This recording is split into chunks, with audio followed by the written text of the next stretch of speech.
What's going on, everybody? This is Brian Mazik, aka Unique Mazik, the hardest working man in sports and gaming. And let's talk about my Bulls. Now, a lot of people, a lot of basketball fans out there, y'all get to talk about your favorite teams and your chances to win the titles and all that. And I'm not mad. I'm not mad at all because you know what? I'm old enough to remember 6 championships in 8 years, and I understand that every team has its time. Every team, some teams it takes a little bit longer. Some team, like if you do Clippers or something, and it it you know it can be tough. The Grizzlies and stuff like that, the Raptors and before this year, but after a while, everybody has the time, right? And it's not the Bulls' time. It's not. Now, I do want to talk about where they are. And I'm not like a lot of Bulls fans who are just upset with the offseason. I don't really think I think the Bulls had a solid offseason. I mean, they see, here's the thing that I think is very important for Bulls fans to understand.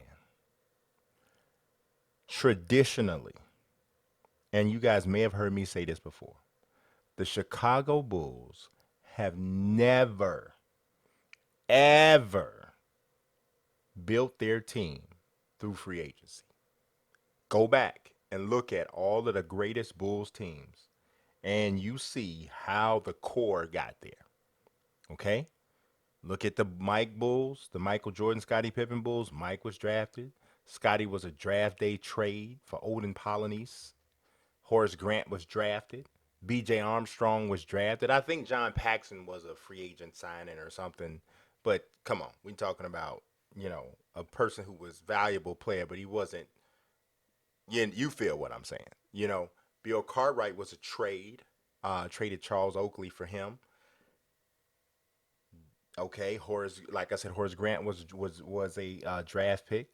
Now, um, you look at even, I mean, just look across all of the times that the Bulls have really been good. Look at the Derrick Rose Bulls, right? Derrick Rose was drafted. Luol Deng was drafted. Joakim Noah was drafted.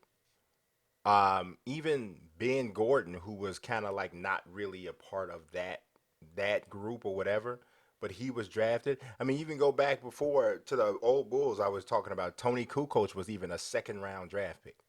Okay, the only member of the Bulls team with the during the Derrick Rose years that was not drafted, that was a core member, was Carlos Boozer. And people like to talk bad about Boozer. I don't talk bad about Boozer the way other people do. Boozer had a solid run with the Bulls. He was, and he is to this day, still the best free agent signing in Chicago Bulls history.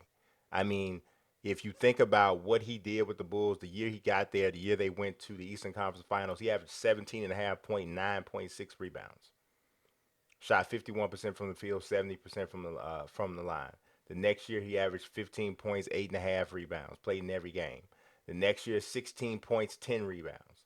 The next year is 13.7, 8.3 rebounds, and that was the last year before they used the amnesty on him. So I mean, Pau Gasol had some good years with the Bulls, but the Bulls never went as far as they did immediately after getting Boozer. Ben Wallace had a good year, and the Bulls upset the Miami Heat in the first round of the playoffs. But Carlos Boozer was an integral part of a team that went to the Eastern Conference Finals. So that's why I say that. And I say all that to say, I don't get caught up in the fact that the Bulls didn't do a bunch of crazy stuff in the offseason from a free agent standpoint. People don't come here. That's just what it is. The Bulls, some and people who are not informed say something. The Bulls is cheap.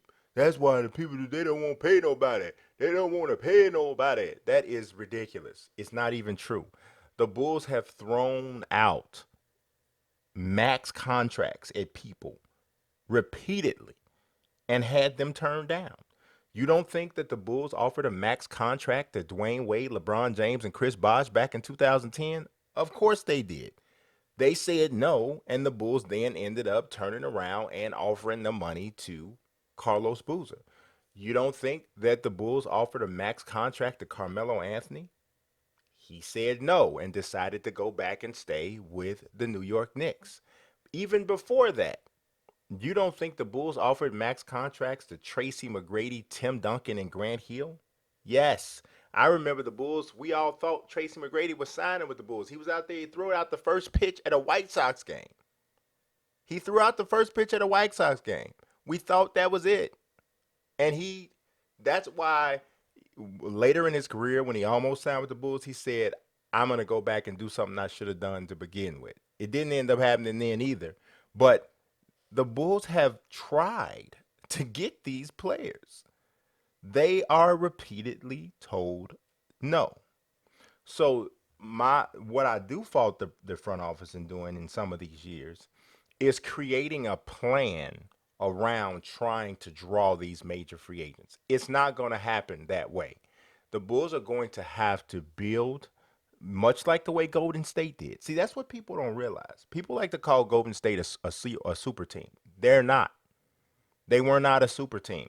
Golden State built their team in the draft with Stephen Curry, Klay Thompson, with Draymond Green, all draft picks, and then they were able to say to lure Kevin Durant there. That's one free agent signing. One. The Bulls have to do something similar like that if they're going to get that big free agent signing. Something that's going to change the narrative around their team. That's what has to happen. And I think that what they're trying to build here now has the makings of something that could be that. Now, I'm not saying that there's a Steph, there's a Clay, or there's a Draymond on this team. But between Laurie Markkinen, Wendell Carter Jr., Zach LaVine, those guys need to help drive the core of this team to a level where they start to open the eyes of some free agents who may be like, you know what? I'm thinking about going to play with the Bulls. That's what's going to have to happen. And so I like what the Bulls did in terms of adding some veteran depth like Thad Young, somebody that can help the young Bulls learn how to win, how to compete. I like that. I like the pickup of Thomas Satoransky because he's versatile. I like him as the starting point guard. I think that's where he should be playing. I do think that it makes Chris Dunn expendable. I don't hate Chris Dunn or anything like that, but I do think that the Bulls need a different point guard. And they need somebody that's a little bit more savvy, who has a higher basketball IQ, even if they're not as spectacular of an athlete and spectacular of a defender potentially as Chris Dunn. Because Chris Dunn could be a better defender if his basketball IQ was higher. I think his lower basketball IQ makes his defense not as effective as it could be because Dunn plays for the steal so often and he reaches so often. I think he gets a lot of unnecessary fouls. Not understanding when to turn up that heat on defense, I think, is one of his problems. I think Satoransky's going to play a much smarter game. Um, I think he is a distribute pass first style of a point guard, which I think is perfect for this team because they already have shooters in Zach and Laurie. You already have the scores. You got to get Wendell Carter involved in the offense. Otto Porter's also an unselfish guy. So you got two glue guys of some sort in the starting lineup. Now, I'm speaking positively about the starting five, and obviously it's going to come down to depth. Now, I think Thad Young comes off the bench behind Laurie Markkinen. Kobe White comes off the bench. He's the rookie at point guard or at shooting guard. And then also you have another rookie who I really, really like in Daniel Gafford, who is going to be, I would like to see him move ahead of Cristiano Felicio right now on the depth chart. Felicio's arms are very short and his effort is even shorter than that. I'm just not a fan. I prefer, from what I've seen of Gafford, I know he has very limited offensively, but he plays hard. He's a rim runner. He knows his game. He's not going to try to do anything that he's not able to do. And he is the type of big that gives you quality minutes off the bench. You don't worry even so much about his tendency. I know he's going to foul a lot early on. It's just what young athletic bigs generally do. But as he starts to get a little bit older, starts to learn from guys like Thad Young, the Bulls could definitely stand to have a veteran big to help kind of bring him along. I think he could be a really solid rotational big that gives you 15, 20 minutes of strong play, somebody that can start in spots when maybe Wendell Carter Jr. is out or resting or whatever. I like him definitely for that. I do think they have some questions at backup small forward. Chandler Hutchinson, I am really worried about his shooting. He doesn't seem as though he's made very many strides at all on that side of the ball. He's reminded me a lot of Thabo Sefalasha, but Thabo ended up becoming a better shooter later. Man, Chandler Hutchinson, he still got sub-zero wrist. I mean, it's just icy and hard. It's just not. The shot doesn't even look good. So I'm a little worried about that. I'm not as much worried about Kobe White shooting. I think his will come around.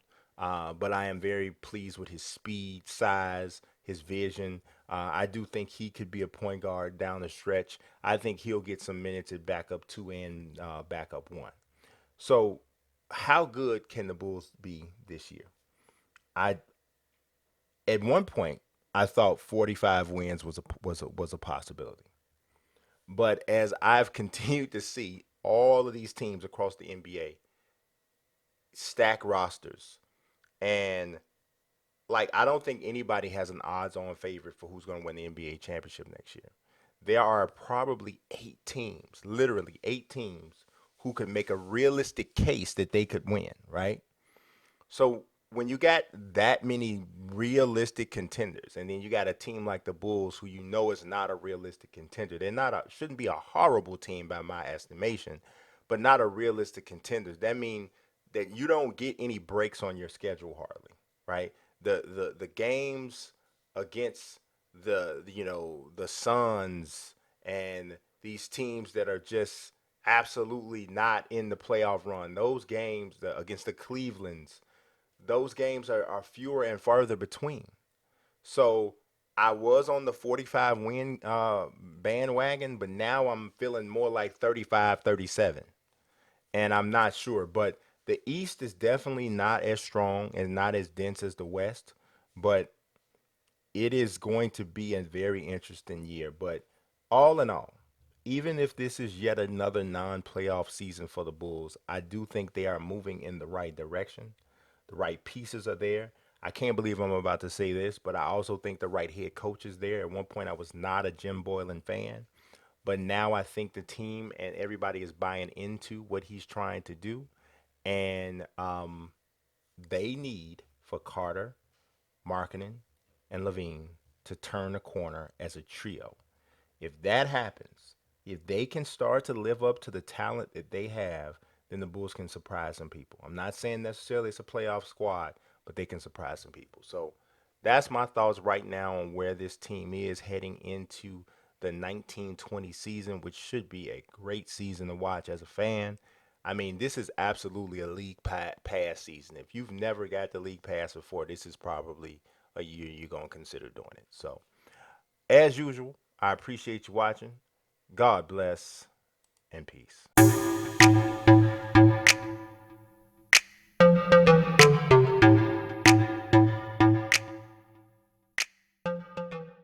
Pocket, I'll be weak. I'm rather unique.